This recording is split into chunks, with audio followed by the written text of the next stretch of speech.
하나님의 말씀을 봉독하겠습니다. 사무엘상 26장 1절에서 12절까지의 말씀입니다.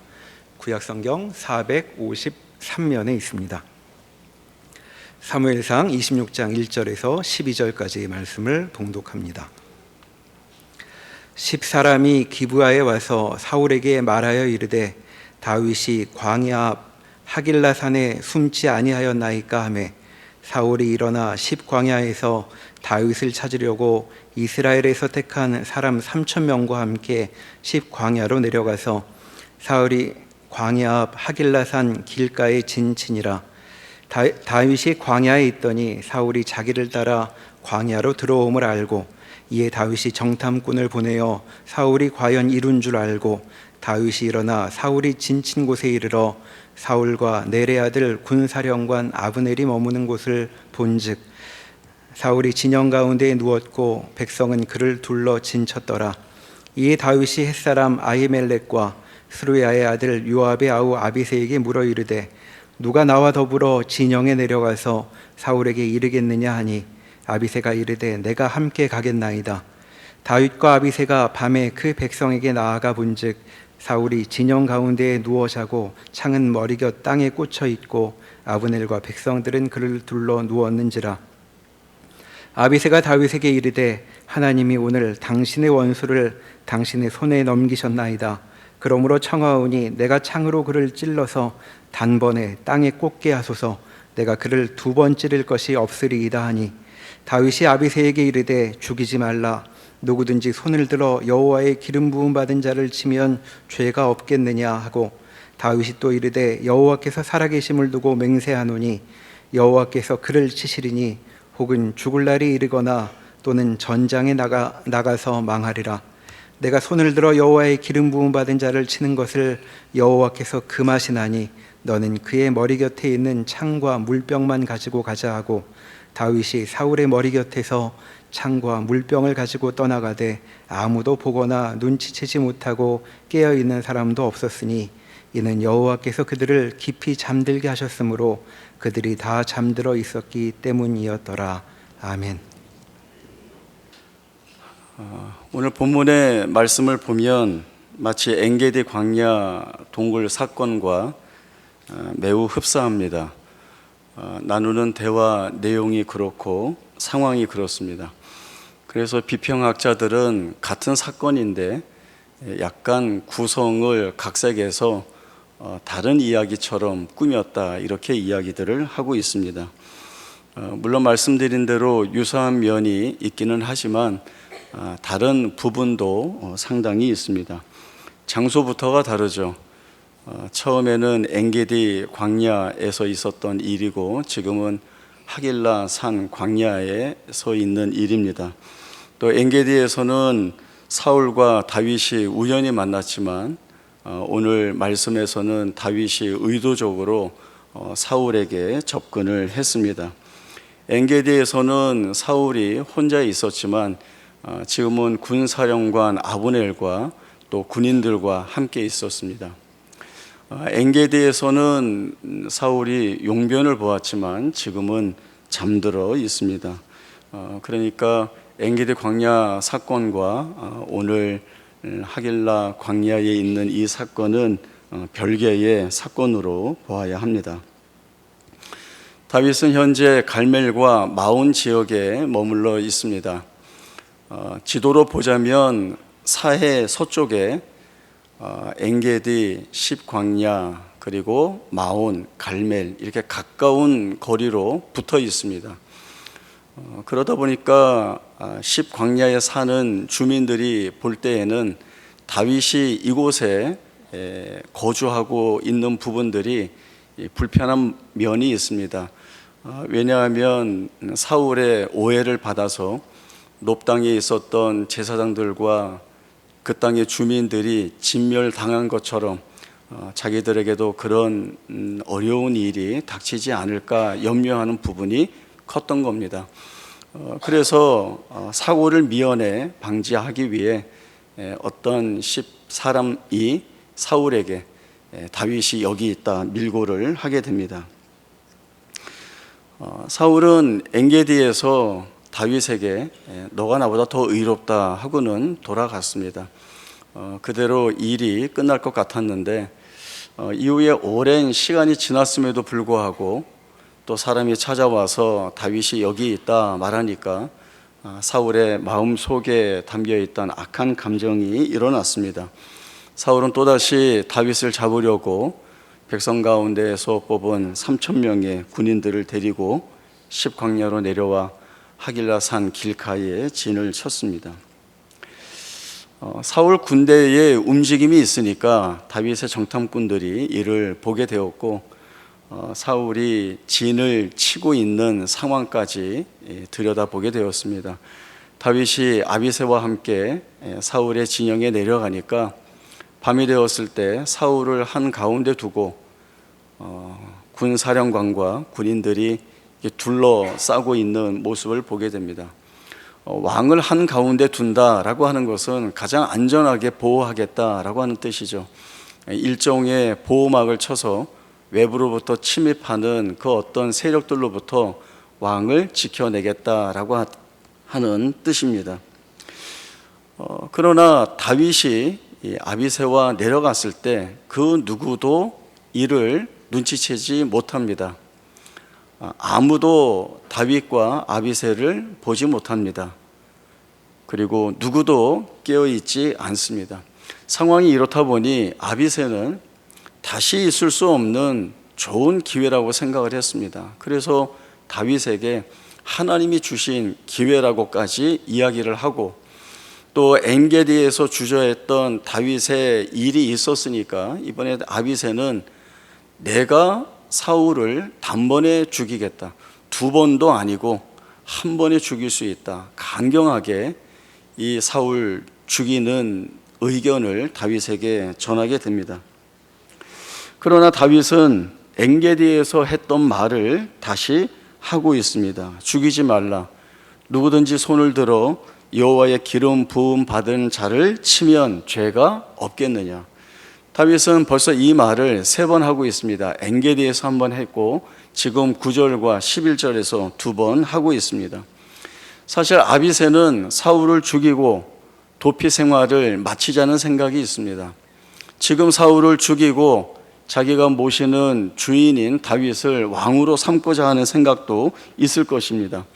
그러나 다윗은 자기의 어떤 자리, 자기의 정황에 매이지 않고 이 일 자체를 하나님께 맡기고 있습니다.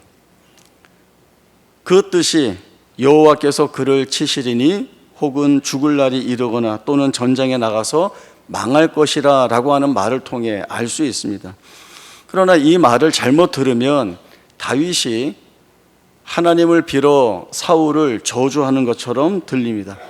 하나님이 치셔서 죽을 것이다. 전장에 나가서 망할 것이다. 그렇게 되어라. 이 뜻이 아니라 하나님의 손에 맡긴다는 표현입니다. 지금 다윗이 사울을 죽일 수 있는 기회가 있는데 왜 저주를 하고 있겠습니까? 그러면 왜 하나님께 맡기는 것으로 보아야 합니까? 그 앞에 말씀, 여호와께서 살아계심을 두고 맹세하노니. 다윗은 어떠한 상황에서든지 지금 이 상황을 자신이 하나님 앞에서 말씀을 듣고 있는 자리, 말씀을 듣고 있기에 그 말씀에 따라 순종해야 하는 자리로 삼고 있습니다. 다윗은 하나님 말씀 앞에서 살고 있습니다. 그렇기 때문에 다윗의 과거, 현재, 미래는 살아계신 하나님과 묶여 있다. 이렇게 볼 수 있습니다. 살아계신 하나님께 맡긴다라고 하는 것은 사람의 말이 아니라 하나님의 말씀 앞에 자신을 세우고 있고, 사람의 방법이 아니라 하나님의 방법으로 일이 해결되어지기를 소망하고 있고, 사람이 풀어낼 것이 아니라 하나님이 풀어주시기를 소망한다라고 하는 고백을 지니고 있는 뜻으로 봐야 합니다. 다윗은 그 현장을 보고 있습니다.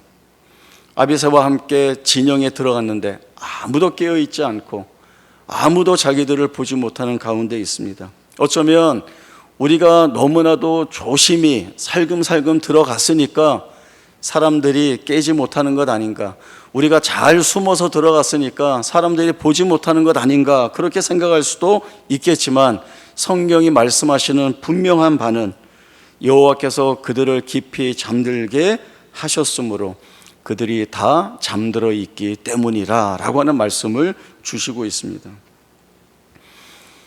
저는 다윗이 이 같은 사실을 알고 있다고 생각합니다. 왜냐하면 다윗은 사울이 쫓아오면 도망가기에 급급했던 사람입니다. 깊은 동굴에 숨어 벌벌 떨고 있었던 사람이 바로 이 다윗입니다. 그런데 이 다윗이 사울의 진영 한가운데로 내려가고 있습니다. 아무리 몰래 숨어서 간다 하여도 다윗으로서는 대범한 일입니다. 다윗이 믿는 바가 있습니다. 자신의 모든 정황 속에 하나님이 함께 계시다는 이 사실을 믿습니다. 앞서 있었던 나발 사건을 통하여 다윗은 아비가일에게서 지금 그리고 미래에 하나님이 이루실 일들이 무엇인지를 비로소 마음속에 붙들게 되었습니다. 그것은 하나님이 지켜주셔야 안전하고, 하나님이 지켜주시지 않는다 하면 그 어떠한 안전한 보호 아래 있다 하여도 안전할 수 없다는 사실을 알게 된 것입니다. 하나님이 함께 하셔야 그 안에 은혜가 담기고 하나님의 역사가 담기는 것이지, 하나님과 함께 하지 않으면 어떠한 은혜도 어떠한 주의 역사도 기대할 수 없다는 것을 바로 이 다윗이 알고 보고 믿고 있는 바입니다. 하나님은 왕이 될 자에게 신명기 17장에서 이 말씀을 주십니다. 병마를 구하려고 애굽에 내려가지 말라. 아내를 많이 두지 말라. 자기를 위하여 은금을 쌓지 말라 말씀하십니다.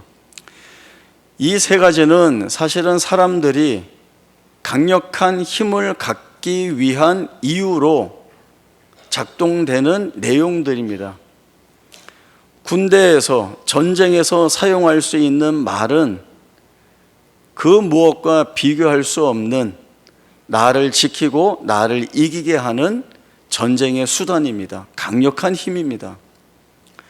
이 당시에 아내를 많이 둔다는 것은 정략 결혼을 통하여 다른 국가와 연합하여서 공동체를 구성함으로 자기의 힘을 배나 더 크게 할 수 있다라고 하는 하나의 전술 방법입니다. 군비를 많이 갖추어서 힘을 갖는다. 이것이 세상이 힘을 축적하고 가지는 방법입니다. 그러나 하나님 그거 하지 말라고 말씀합니다. 그리고 자기 백성과 왕을, 나라를 지켜야 하는 왕으로서 해야 할 일이 무엇인가 하면 하나님의 말씀을 평생 자기 곁에 두고 하나님 경외하기를 배우고 말씀이 주는 바를 지켜 행하는 것, 이것이 왕이 되는 사람이 해야 할 일이라고 말씀합니다.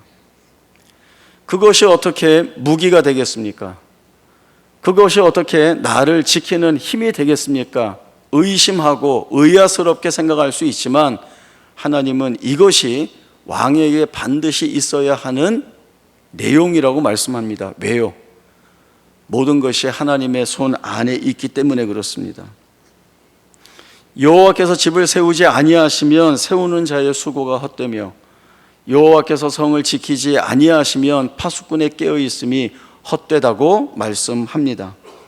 하나님이 지키지 않으면 아무리 3,000명이 사울을 둘러싸 지킨다 하여도 안전할 수 없고, 하나님이 함께 하시면 용사 같지 않은 300명 가지고도 해변의 모래와 같은 미디안 군대를 이길 수 있다라고 하는 것이 하나님의 행하신 역사 안에서 이미 수없이 많이 증명이 된 일들입니다. 다윗은 골리앗과의 싸움에서 이미 이 같은 고백을 했습니다. 너는 칼과 창과 단창으로 내게 나오지만 나는 내가 모욕하는 여호와의 군대, 살아계신 하나님의 이름으로 내게 나아간다. 여호와의 구원하심이 칼과 창에 있지 않다는 것을 이 모든 무리에게 알게 하리라. 이것이 다윗이 붙들고 있는 힘입니다.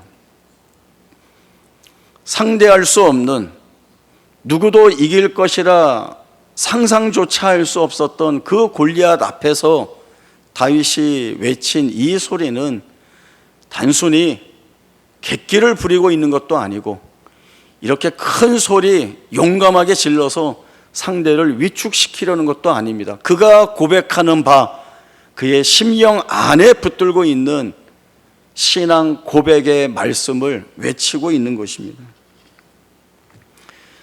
다윗은 하나님께 맡기는 것만이 유일한 방법인 것을 알고 있습니다. 그래서 이것이 그의 신앙 고백이고 그의 믿음입니다. 이 고백과 이 믿음이 없이는 단 한시도 살아갈 수 없다는 것을 잘 알고 있습니다.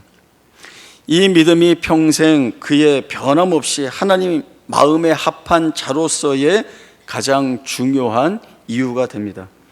그의 고백을 하나 살펴보겠습니다. 시편 39편 1절에서 7절까지의 말씀 보겠습니다.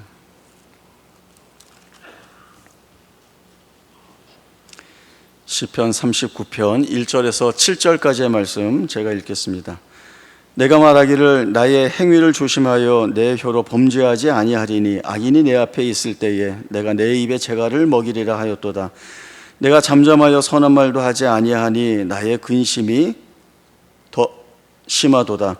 내 마음이 내 속에서 뜨거워서 작은 소리로 읊조릴 때에 불이 붙으니 나의 혀로 말하기를 여호와여 나의 종말과 연한이 언제까지인지 알게 하사 내가 나의 연약함을 알게 하소서.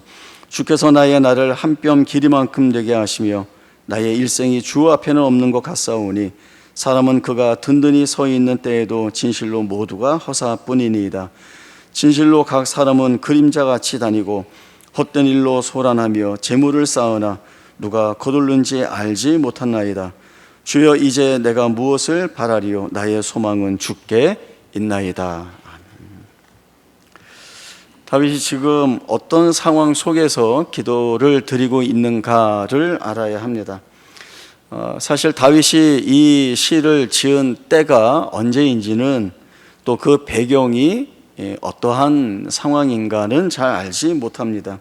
그러나 지금 다윗이 드리고 있는 내용과 또 다윗의 삶의 내용을 겹쳐보면 어떤 상황에서 이 기도를 했는지 두 가지 견해로 압축할 수 있습니다. 첫 번째 견해는 다윗이 나이 많이 들어 죽음을 눈앞에 두고 질병으로 인하여 심한 고통 가운데 있을 때 자신의 건강을 회복하기를 바라는 기도를 하나님께 드린 것이다, 이렇게 보기도 하고, 두 번째 견해는 자신이 지은 어떠한 범죄로 말미암아 하나님의 징계로 심각한 고통을 당하는 가운데 있는데 또 그 일뿐만 아니라 대적들이 조롱하고 또 수치를 주고 있는 가운데에서 하나님의 용서와 대적들의 원한을 갚아 주실 것과 구원의 은혜를 호소하는 기도라고 보는 견해도 있습니다. 보통은 두 번째 견해가 더 설득력이 있다, 이렇게 봅니다. 시편 39편은 앞에 있는 시편 38편과 연결이 된다고 보고 있습니다. 시편 38편 또한 저작 배경을 잘 알지 못하지만 밧세바 간음 사건 이후에 했던 시라고 보고 있습니다. 다윗은 이 간음 사건으로 인하여서 징계의 일환으로 심각한 질병에 걸려 있습니다. 이런 상황에서 육체의 고통도 고통이지만 원수 대적들이 조롱을 퍼붓고 있어서 정신적 소외와 고통이 아주 심각한 가운데 다다르고 있습니다. 그러나 다윗은 이러한 원인을 다른 데서 찾지 않고 자신의 죄로 인한 것이라는 고백을 주 앞에 낱낱이 올려드립니다. 그리고 그저 하나님의 은혜만을 바라보며 주 앞에 무릎을 꿇고 있습니다. 여호와여 나를 버리지 마소서, 나의 하나님이여 나를 멀리하지 마소서, 속히 나를 도우소서, 나의 구원해 주시어라고 하는 기도를 합니다. 다윗이 하는 이 기도의 특별함은 내가 힘드니까 이 고난을 빨리 없애주세요 라는 것이 아니라 감해 주세요 라는 기도를 합니다. 징계를 없애달라는 것이 아니라 자기가 그 징계를 감당할 수 있는 힘을 달라는, 그 은혜를 달라는 간구의 기도를 드리고 있습니다. 다윗의 이러한 간구의 기도를 보면 그의 경건함이 어떠한 것인지를 잘 알 수가 있습니다. 다윗은 자기가 지은 죄에 대하여 하나님의 징계를 받아야 한다는 것을 깊이 알고 있습니다. 그리고 그 징계가 징벌의 개념으로만 주어지는 것이 아니라 자신을 회생시키시고 하나님 앞에서 좀 더 겸손한 사람으로 만들어 가기 위한 하나님의 일하심임을 알고 있습니다. 그런 다윗이 시편 39편에서 여러 가지 어려운 일들로 인하여 수없이 많은 슬픔과 번민 가운데 놓여 있습니다. 자기가 고통을 겪고 있는데 자기의 마음을 억누르고 토해내고 싶은 말들을 하지 않으려고 무던히 애쓰고 있습니다. 그것이 자기에게 너무나 힘들다는 이야기도 하고 있습니다. 자기가 한계에 부딪혀 입술로 범죄할까, 참지 못하는 분노함으로 범죄할까 염려하고 있습니다. 다윗은 무엇보다도 자기가 할 수 있는 것이 아무것도 없다는 것을 알기에 하나님의 은혜만을 구하는, 주 앞에 자신을 세우는 기도를 드리고 있습니다. 우리도 우리가 해결할 수 없는 어려운 일들, 고난들 많이 겪고 있습니다. 그러한 문제들이 감당하기 어려운 절박함으로 우리 가운데 채워져 있기 때문에 정서적인 면이나 감정적인 면이나 상황적인 모든 면에서 추스릴 수 없는 그러한 마음이 있습니다. 감당하기가 버거워 깊은 고독이나 절망 가운데 빠져 있을 수도 있습니다. 그러한 때에 무엇을 해야 할까?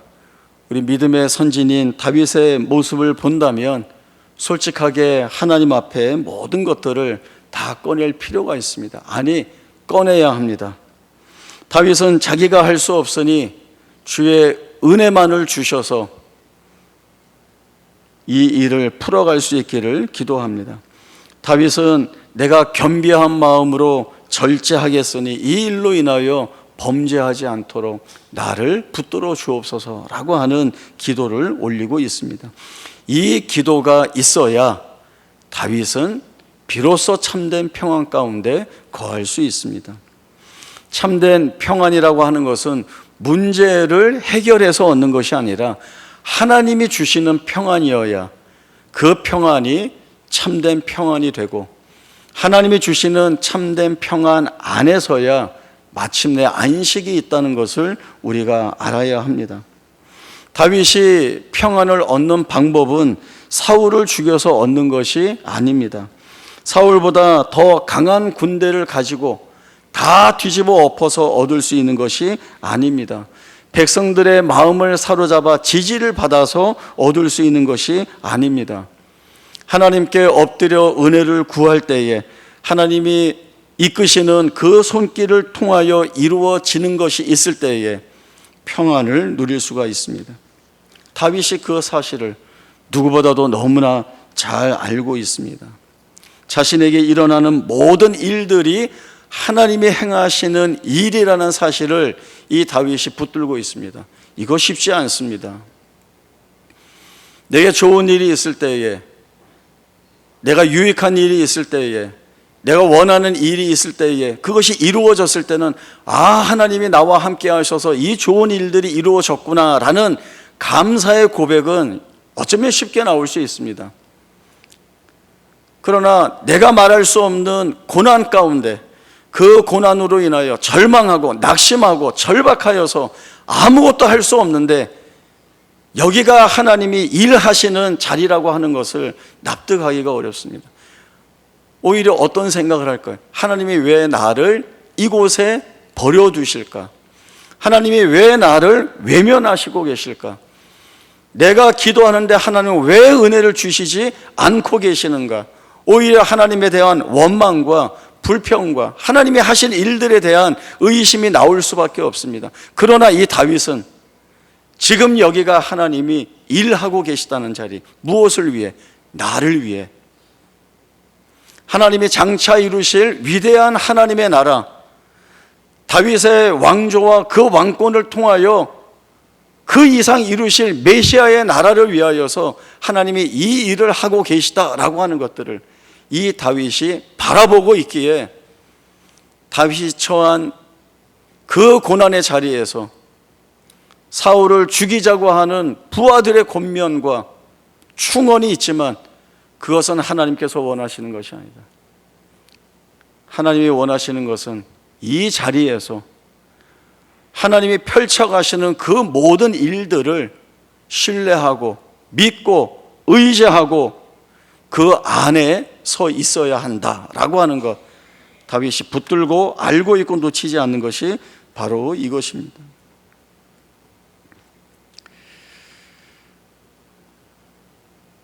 다윗은 자신에게 부어질 하나님의 은혜를 소망하고 있습니다. 더 깊이 들어가서는 하나님의 은혜는 어떻게 부어질까, 그런 생각들이 있겠죠. 그러나 알 수 없습니다. 왜냐하면 지금까지 다윗은 그 은혜의 소망을 가지고 걸어왔지만 지금 바뀐 상황은 아무것도 없습니다. 앞으로도 더 다윗은 이 고난의 길을 걸어야 합니다. 근 10년 되는 날들을 정착할 곳 없이 살기 위해, 목숨을 부지하기 위해 도망 다녀야 하는 그 핍절한 삶을 살아가야 합니다. 지금은 사울이 만만인 것 같고 다윗 자신이 천천인 것 같습니다. 항변도 할 수 없고 변명도 할 수 없고 도망가기 급급합니다. 그러나 다윗이 붙들고 있는 것은 하나님을 의지하는 자에게 주실 하나님의 은혜가 있다라고 하는 단 하나의 이 사실만이 그가 지금 붙들고 있는 것입니다. 자기가 살 수 있는 유일한 이유이기에 놓칠 수가 없습니다. 신실하신 하나님께 맡기고 지금 내가 가야 할 길을 가는 것이, 그것이 하나님이 원하시는 길이고 하나님을 기쁘시게 하는 길임을 알기에 그 아는 것만 가지고 지금 이 자리를 버티는 것. 그리고 성경은 그런 다윗이 믿음의 사람이요 하나님의 마음에 합한 사람이라는 증언을 하고 있습니다.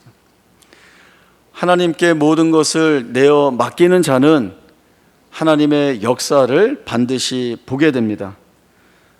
하나님의 역사를 본다는 것은 그것이 바로 하나님이 부어주시는 은혜입니다. 그 하나님의 은혜를 쫓는 역사가 있음을 알아 우리의 생애를 하나님 그분 손에 맡기고, 아무리 이 자리가 고난의 자리요 숨어야 할 자리요 살기 위해 도망 다녀야 할 자리라 할지라도 이 자리를 지키는 다윗의 믿음의 근거에 대한 고백처럼 우리 또한 그 믿음의 고백을 가지고 하나님 세우시는 자리, 버티게 하시는 자리, 결국 그 자리가 역사의 자리요 은혜의 자리라는 고백을 우리 또한 하나님 앞에 드려 하나님이 우리의 삶 가운데서 드러내시는 주의 역사를 살아내는 그 일의 증인으로서의 역할을 믿음으로 잘 감당하는 귀하고 귀한 은혜가 있기를 소망합니다. 기도하겠습니다. 하나님 아버지, 은혜를 감사합니다.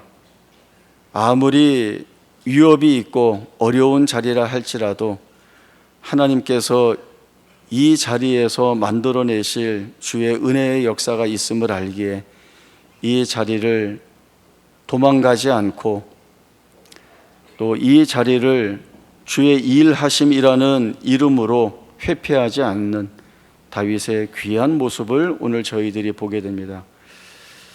그는 하나님께만 믿음을 두는 자입니다. 주의 은혜의 역사만을 소망하며 하나님 앞에서만 사는 믿음의 선진입니다. 귀한 믿음의 선진의 고백과 삶의 정황을 우리로 하여금 보게 하시고 또 믿음을 가지고 뒤쫓게 하시니 감사합니다.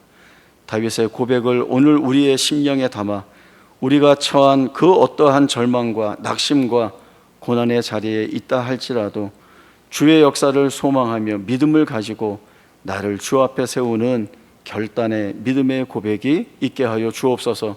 그리하여 마침내 내 삶 속에서 역사하시는 주의 놀라우신 일하심을 내 입술로 만천하의 모든 사람들에게 증언하고 간증하는 귀한 은혜가 있게 하여 주옵소서. 거룩하신 예수님의 이름으로 기도하옵나이다. 아멘.